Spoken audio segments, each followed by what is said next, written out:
Dear Cancer by Meaney, narrated by Divya Bharadwaj. Dear Cancer, it's me, Meaney. I've been quiet for too long. I need to get some things off my chest. Before you showed me your face, you caused me months of pain while lurking in the dark. I would cry myself to sleep, alone in my room, writhing in pain while you stood towering over me. Little by little, you started to creep out of hiding until we were standing face to face. You introduced yourself as tendinitis, but deep down, I knew you weren't what you said you were. I ignored my gut instinct and tried to believe you. A few days had passed before you took off your mask and showed me who you really were. I got my first glimpse of the real you in Los Angeles. I didn't want to accept the fact that it was really you. During the car ride home, my mom and I hardly said a word. I knew that I wouldn't be able to tell my dad what happened, so my mom agreed to tell him.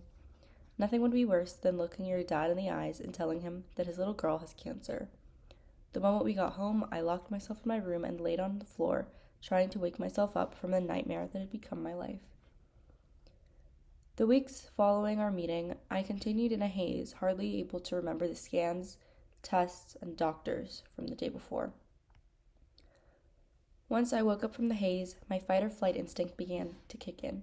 I was going to prove that you messed with the wrong girl, and I had a community supporting me who felt the same way. You knew it wasn't going to be an easy fight, so you brought in your toughest soldiers, but unfortunately for you, I brought mine too. I went to the hospital a couple weeks later to officially declare war. The symphony of destruction you conducted was your strongest plan of attack. It made me scared to see the reflection that looked back at me when I stood in front of a mirror. It ruined my appetite, causing me to throw away meals for weeks at a time and vomit at the sight of food in commercials. You lived in me for too long, so on November 4th, you got evicted. Tears streaming down my face, I walked into the operating room as the assortment of knives, scalpels, and saws next to me glistened in the light. At that moment, all I wanted to do was scream, but it felt like I was being choked and not a sound was made. The scar that you gave me scares children and adults as I walk past. You've haunted me for so long that I don't remember what life was like before I met you. I just remember what I lost when you came. My friends and I lost contact for 10 months while I dealt with you. Without seeing them every day at school and hanging out on the weekends, they forgot about me. The few close friends that still remembered me could never hang out when I was home. They lived their lives with their healthy friends and didn't have time for their sick ones. My mom replaced the friends I had lost because she was the only person who stayed in the same sterile environment as me. My dad and I used to spend time together every day when he got home from work and all day on the weekends. But once you came, that all changed. We shared an occasional text message and a day over the weekend, but it was never enough. All I wanted was my dad, and you kept him away from me. You made me scared of everything, scared of news I might get the next day, or what would happen if you won the war. The thought crossed my mind too often when my mom was asleep on the pull-out couch next to me, and I was all alone in the dark with no one to talk to. I lost the motivation to get out of bed, and for a brief moment I lost the motivation to fight anymore. Life felt like an hourglass glued to a table, time running out and no way to restart. I felt like a burden to those around me. If I wasn't there to cause problems, everyone would be happier. It felt like the only thing I was good at was messing up. Why should I be here if my own body is trying to get rid of me? The fact that I couldn't find an answer to that question scared me even more. Without anyone to sit me down, slap me in the face, and tell me I was being ridiculous, those thoughts started to control me. I quickly mastered the art of crying soft enough that no one heard, but deep down I knew that I needed to do something, anything, to find the motivation I lost. If I had no one to snap me out of this, I would have to do it myself. I took my first baby step towards happiness by getting to know the people who were taking care of me, and it didn't take long for us to become friends. We did everything together, from making Play-Doh crowns to going on shopping sprees in the gift shop. They kept me so busy playing games and having fun that there wasn't enough time for negative thoughts. For the first time since my diagnosis, I wasn't completely dreading going to the hospital, but you even took that away from me. You thought I was having too much fun during a time of sorrow. You decided to stop by to make sure I knew you were letting me have fun, and that you could take it away in an instant.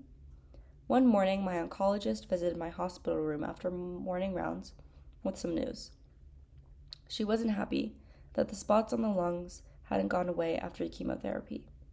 She thought it might be best for them to be removed, which would require a surgeon to feel for a grain of sand in my lungs without the guarantee that they would find 3 of them.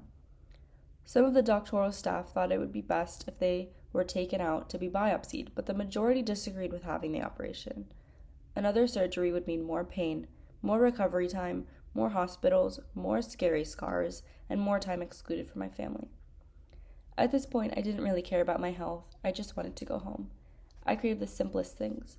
I wanted to have dinner together as a family again and to see my brother for more than an hour. My friends at the hospital were able to keep a smile on my face during the day, but once night hit, the same thoughts came flooding back.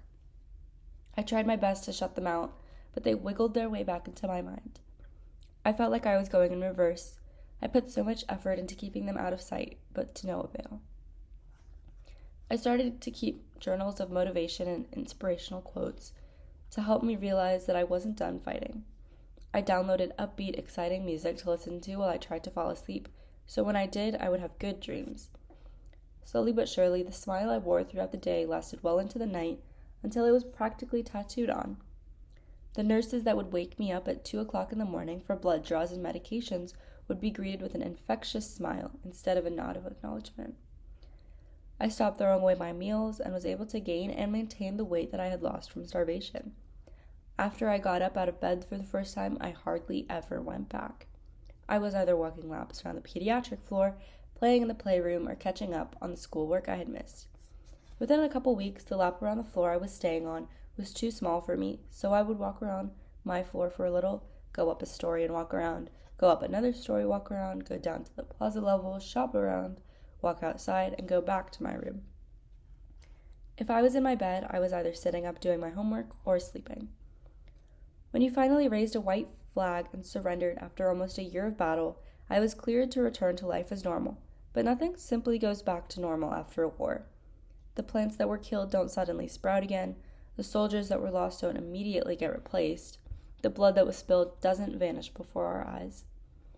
We checked every week to make sure you never showed your face again, and very slowly but surely the plants began to sprout, the soldiers replaced, the bloodstains disappeared, and the scars healed. After the fight, I continued to get stronger physically and mentally. I was better equipped to shut down the negative thoughts before they had any impact on me, and I kept my studies up until I was healed enough to return to school.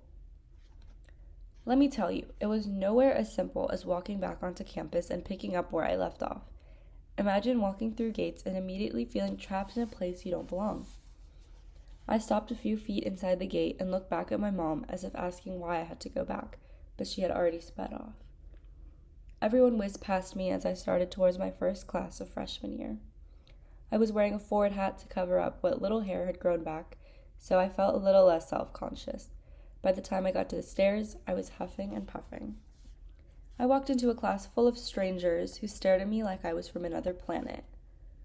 When it came time for lunch, I made my way to a quiet corner of campus where very few people went. I was too scared to walk through the quad where all the people were and get laughed at because of how I looked to go see my one true friend.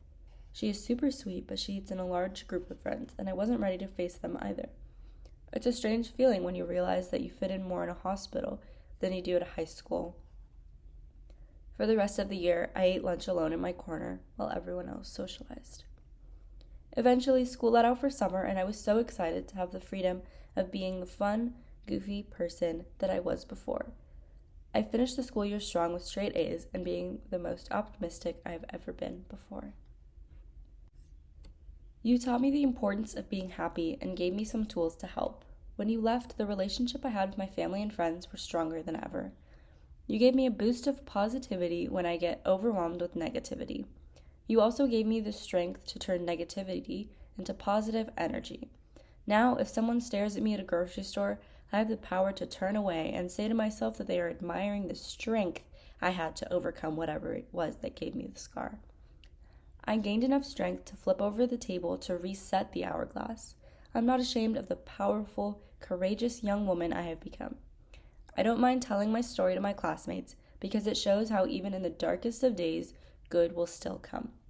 As J.K. Rowling said, rock bottom became the solid foundation on which I rebuilt my life.